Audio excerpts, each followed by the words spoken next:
Hello every one, അസ്സാം വലൈക്കും. കഴിഞ്ഞ വീഡിയോയിൽ നമ്മൾ ഓർഗാനിക് ആയിട്ടുള്ള ഹെന്ന കോൺസ് എങ്ങനെ ഉണ്ടാക്കണമെന്ന് കണ്ടു. അപ്പോൾ തന്നെ ഞാൻ പറഞ്ഞിരുന്നു എനിക്ക് ഈ കോൺസിൻ്റെ സെയിലുണ്ടെന്ന്. അപ്പോൾ ഇത്തവണ പെരുന്നാളായിട്ട് ഏകദേശം 200ഓളം ഹെന്ന കോൺസിൻ്റെ ഓർഡർ എൻ്റെ ഇൻസ്റ്റാഗ്രാം പേജ് വഴി എനിക്ക് വന്നിരുന്നു. ഈ ആഴ്ച മൊത്തം അത് ഉണ്ടാക്കണേൻ്റെ തിരക്കിലായിരുന്നു. അപ്പോൾ കുറച്ചധികം പണിയെടുക്കേണ്ടി വന്നു. ആ പ്രോസസ്സ് മൊത്തം ഞാൻ ഷൂട്ട് ചെയ്തിട്ടുണ്ട്. അപ്പോൾ ഇന്നത്തെ വീഡിയോ അതിനെക്കുറിച്ചാണ്. 200 കോൺസിൻ്റെ ഓർഡർ ഒറ്റയടിക്കല്ല വന്നത്. നമ്മൾ പെരുന്നാളിന് 2 ആഴ്ച മുന്നേ തൊട്ട് ഈ പേജിൽ അപ്ഡേറ്റ്സ് കൊടുത്തിരുന്നു, കോൺസിൻ്റെ ബുക്കിംഗ് സ്റ്റാർട്ടായിട്ടുണ്ടെന്ന് പറഞ്ഞിട്ട്.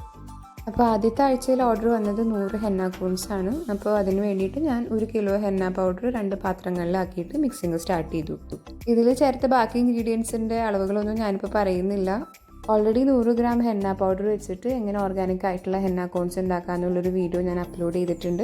അതിൽ ഈ റെസിപ്പി ഡീറ്റെയിൽസൊക്കെ നല്ല ഡീറ്റെയിൽഡ് ആയിട്ട് പറഞ്ഞിട്ടുണ്ട്. അപ്പോൾ അതിൻ്റെ ലിങ്ക് ഞാൻ ഡിസ്ക്രിപ്ഷൻ ബോക്സിലിടാം. ആദ്യം ഞാൻ എളുപ്പത്തിൽ ചെയ്യാൻ വേണ്ടിയിട്ട് 1 കിലോ പൗഡർ മൊത്തം ഈ വലിയ പാത്രത്തിൽ തന്നെ ഇട്ട് മിക്സ് ചെയ്യാമെന്ന് കരുതി.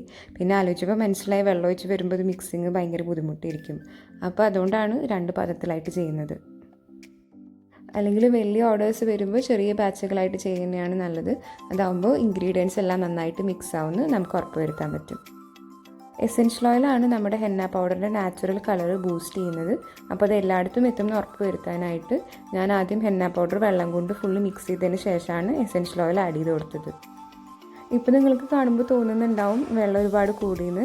പക്ഷേ കുറച്ചും കൂടെ മിക്സായി വരുമ്പോൾ നമ്മുടെ ഹെന്ന പൗഡർ ഈ എസെൻഷ്യൽ ഓയിലും വെള്ളമൊക്കെ നന്നായിട്ട് വലിച്ചെടുത്ത് നല്ലൊരു പേസ്റ്റായിട്ട് തന്നെ ഫോം ചെയ്യുന്നത് നമുക്ക് കാണാം.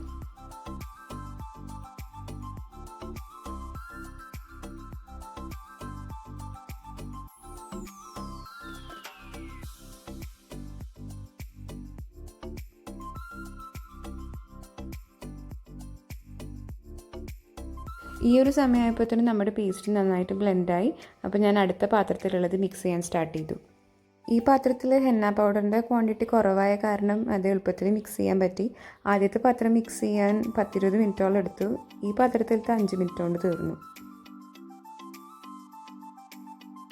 അങ്ങനെ 2 പാത്രത്തിലത്തെയും പേസ്റ്റ് ഏകദേശം റെഡി ആയപ്പോൾ ഒരു ക്ലിംഗ് റാപ്പ് വെച്ചിട്ട് രണ്ടും കവർ ചെയ്തു. എന്നിട്ട് ഓവർനൈറ്റ് വെക്കുകയാണ് ചെയ്തത്. ഞാനൊരു 11 മണിയായപ്പോഴാണ് രാത്രി മിക്സ് ചെയ്തത്. പിറ്റേ ദിവസം ഒരു 7 മണിയാകുമ്പോൾ പുറത്തെടുത്തിട്ട് ബ്ലെൻഡ് ചെയ്യാൻ തുടങ്ങുക എന്നുള്ള രീതിയിൽ.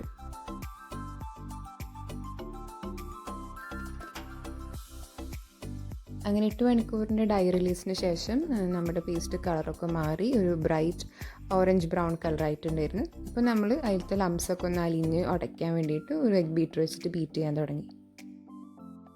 അതുപോലെ കഴിഞ്ഞ വീഡിയോയിൽ ഞാൻ എന്തുകൊണ്ട് സ്ട്രെയിനിങ് പ്രോസസ്സ് ചെയ്തില്ല എന്ന് കുറച്ച് പേർ എന്നോട് ചോദിച്ചിരുന്നു.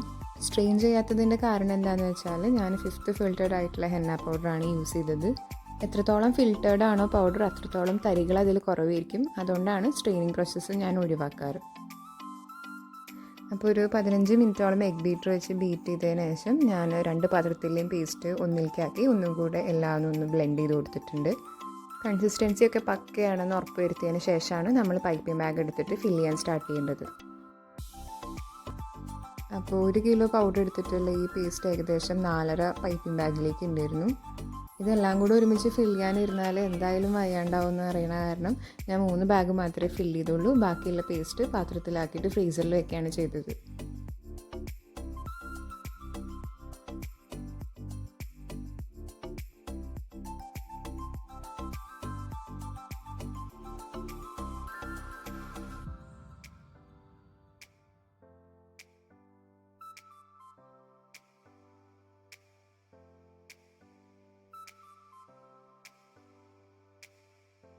അങ്ങനെ 3 ബാഗിൽ ഫുള്ള് പേസ്റ്റ് നിറച്ചതിന് ശേഷം ബാക്കിയുള്ള പേസ്റ്റ് ഒരു മൂടിയുള്ള പാത്രത്തിൽ അടച്ച് വെച്ച് ഫ്രീസറിൽ വെച്ചതിന് ശേഷം ഞാൻ കോൺസ് റോൾ ചെയ്യാനിരുന്നു. ഏകദേശം ഒരു 10 സെല്ലോഫെയിൻ ഷീറ്റാണ് ഞാൻ 120 കോൺസ് റോൾ ചെയ്യാൻ വേണ്ടിയിട്ട് എടുത്തത്. അപ്പോൾ കട്ട് ചെയ്യുന്ന പ്രോസസ്സ് എളുപ്പമാവാൻ വേണ്ടിയിട്ട് മുകളിൽ വെച്ചിട്ട് ഒരുമിച്ച് കട്ട് ചെയ്യാണ് ചെയ്തത്. പിന്നെ ഞാൻ നേരത്തെ വീഡിയോയിൽ പറഞ്ഞ പോലെ ഞാൻ കോൺ റോൾ ചെയ്യുമ്പോൾ പിന്ന് യൂസ് ചെയ്യാറില്ല. ഹോളിൻ്റെ സൈസ് ഞാൻ ഒന്ന് നോക്കിയാൽ തന്നെ എനിക്കിപ്പോൾ മനസ്സിലാവാറുണ്ട്. അതുകൊണ്ട് ഇപ്പോൾ പിൻസ് യൂസ് ചെയ്യേണ്ട ആവശ്യം വരാറില്ല. പക്ഷേ ബിഗിനേഴ്സ് ചെയ്യുമ്പോൾ എന്തായാലും പിന്നെ യൂസ് ചെയ്യാവും നല്ലത്.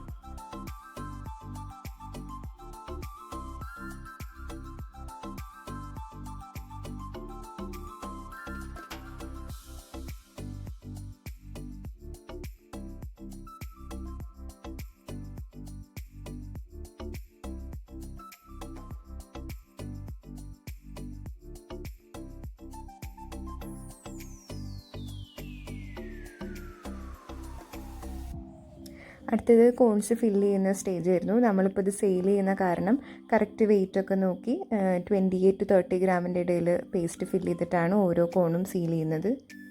എന്നിട്ട് ഇതുപോലെ ഒരു കുഴിയുള്ള പാത്രത്തിലേക്ക് ഇറക്കി വയ്ക്കും. അതാകുമ്പോൾ പേസ്റ്റ് അടിയിലേക്ക് ഓട്ടോമാറ്റിക്കലി ഇറങ്ങിപ്പോയിക്കോളും. എല്ലാ കോൺസും ഇങ്ങനെ വെയിറ്റ് നോക്കി ഫില്ല് ചെയ്തതിന് ശേഷമാണ് സീൽ ചെയ്യാൻ തുടങ്ങുക. ഇതൊരു മെസ്സി പ്രോസസ്സായ കാരണം ഒരു ന്യൂസ് പേപ്പർ വിരിക്കുന്നത് എപ്പോഴും നല്ലതായിരിക്കും. അല്ലെങ്കിൽ നമ്മുടെ ടേബിളിലൊക്കെ ഹെന്ന പേസ്റ്റായിട്ട് ക്ലീൻ ചെയ്യാൻ ബുദ്ധിമുട്ടായിരിക്കും. ഇനി കാണുന്നത് സീലിംഗ് പ്രോസസ്സാണ്. പക്ഷേ അധികം സീലിംഗ് ഒന്നും വീഡിയോയിൽ പെട്ടിട്ടില്ല. ഞാനിത് ചെയ്യുന്ന തിരക്കിൻ്റെ ഇടയിൽ കോൺസ് എൻ്റെ അടുത്തേക്ക് പിടിച്ചിട്ടാണ് സീൽ ചെയ്തത്. അപ്പോൾ അത് ക്യാമറയിൽ പെട്ടില്ല. നമ്മൾ ഈ കോൺസ് നല്ല ടൈറ്റായിട്ട് സീൽ ചെയ്യുന്ന കാരണം കോണിൻ്റെ ടിപ്പിൽ നിന്ന് കുറച്ച് ഹെന്ന പേസ്റ്റ് പുറത്തേക്ക് വരാൻ ചാൻസ് ഉണ്ട്. അതുകൊണ്ടാണ് അതൊരു പ്ലേറ്റിൽ വെച്ചിരിക്കണേ. ഈ കോൺസ് നമ്മൾ കേരളത്തിൽ മുഴുവൻ സെയിലാക്കുന്നുണ്ട്. അപ്പോൾ സ്പീഡ് പോസ്റ്റ് വഴിയാണ് അയക്കാറ്. അപ്പോൾ ഒരുപാട് ദൂരെയുള്ള സ്ഥലങ്ങളിൽ വരെ എത്തേണ്ട കാരണം സീലിംഗ് ഭയങ്കരമായിട്ട് ശ്രദ്ധിക്കണം. അതുകൊണ്ട് ഞാനിപ്പം 2 റൗണ്ട് സീൽ ചെയ്യാറുണ്ട്. 2ാമത്തെ റൗണ്ടിലാണ് ഈ ടിപ്പൊക്കെ ഒന്ന് ക്ലീൻ ആക്കിയിട്ട് സീൽ ചെയ്യാറ്. നിങ്ങൾക്ക് ഈ കോൺസ് വാങ്ങാൻ ആഗ്രഹമുണ്ടെങ്കിൽ, അതുപോലെ കേരളത്തിലുള്ളവരാണെങ്കിൽ നമ്മൾ ഈ കോൺസ് സെയിലാക്കുന്നുണ്ട്. ഇൻസ്റ്റാഗ്രാം വഴിയാണ് ഞാൻ സാധാരണ ഓർഡേഴ്സ് എടുക്കാറ്. അപ്പോൾ ഇൻസ്റ്റാഗ്രാം പേജിൻ്റെ ലിങ്ക് ഞാൻ താഴെ ഡിസ്ക്രിപ്ഷൻ ബോക്സിൽ ഇടാം. ഇൻസ്റ്റഗ്രാമിൽ ഇല്ലാത്തവരാണെങ്കിൽ ഞാൻ ജിമെയിൽ വഴി ഓർഡേഴ്സ് എടുക്കാറുണ്ട്. അപ്പോൾ എൻ്റെ മെയിൽ ID ഞാൻ ഡിസ്ക്രിപ്ഷൻ ബോക്സിലിടാം.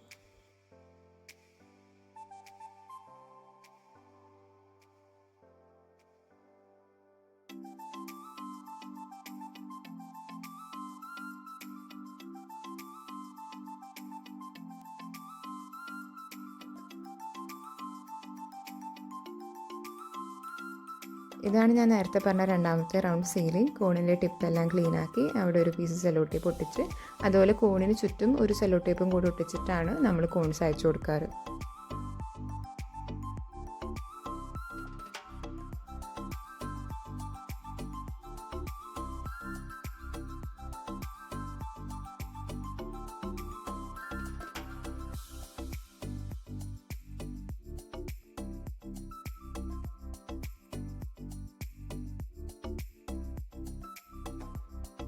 ഇനി നമ്മുടെ ലാസ്റ്റത്തെ സ്റ്റെപ്പാണ് എനിക്ക് ഏറ്റവും ഇഷ്ടപ്പെട്ടിട്ടുള്ള ഒരു സ്റ്റെപ്പ്, കോണിൽ സ്റ്റിക്കർ ഒട്ടിക്കുക എന്നുള്ളത്.